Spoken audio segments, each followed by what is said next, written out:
Welcome to session of Read Jnaneshwari along with me. We're going to present this session from Rome, uh, from Florence in Italy. This is the entrance to the dome and we're going to read Jnaneshwari here. Chapter 8 from OV 51 onwards. Seeing this, Sri Krishna further said, "Hey Arjun, you are listening very well."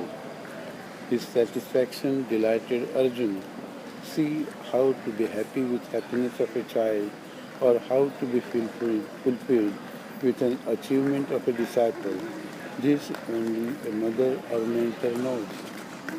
So, of purge of 8 pure passions flooded in Sri Krishna before Arjuna, but he confronted them with his intelligence. Then, like the fragrance of a ripe fruit, or like a wave of cool nectar, he spoke in soft and clear tone. Hey Arjuna, the greatest of listeners, listen, said Sri Krishna. When the burning of creative force is over, the knowledge which is burned it also burns and finishes. What I told you just now, Arjuna, that is called sovereign God, that is I. Those who know me while alive and also know me at the time of death. The earthen pot contains sky and is in the sky. Those who understand this body is false like a pot. They become self and stay with the self. In the inner house of this experience, in the room of decision, they are overcome by sleep, so they don't remember external pleasures. Thus, inside and outside is saturated with oneness. They are one with me. Then they are not aware when the scabs of 5 spirits on outside are sloughed out. When alive, they are unaware of the standing position of their body. Why will they then worry about body falling down at the time of death? So they don't get sick in stomach when in danger. It is cast out of oneness and is stable forever. It is as if washed in ocean of oneness and doesn't get stained. Or when earthen pot is drowned in water, inside out it is filled with water. Now, if by chance pot gets broken, does water inside get broken also?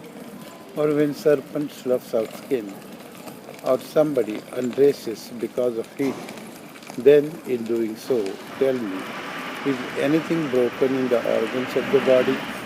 Like that it appears is with this body. At time of death, body only gets destroyed.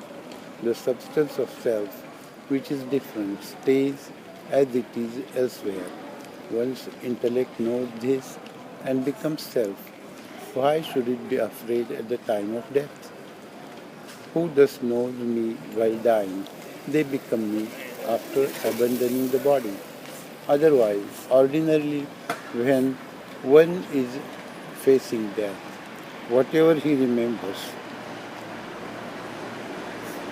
at that time, he becomes that after death.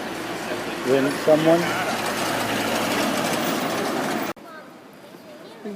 someone running like a wind out of panic suddenly stumbles and falls into a well. Now just before fall, there is nothing to stop that fall. So he has to fall. Similarly, at the time of death, whatever comes in the mind to become, that cannot be avoided in any way. When man is awake, whatever thoughts he is having, he sees same thing in dream as soon as he falls asleep.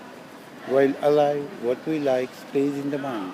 Same thing is remembered again and again at time of death, when man goes to same destination, which is remembered ardently at the time of death. That is why you should always remember me. Whatever you should see by eyes, hear by ears, think in your mind, whatever you should speak in speech, that everything, inside and outside, do it thinking of me. Then at all times I will be there. Hey, when it is like this, even if body disappears, he doesn't die. Then if you fight in the war, what are you afraid of?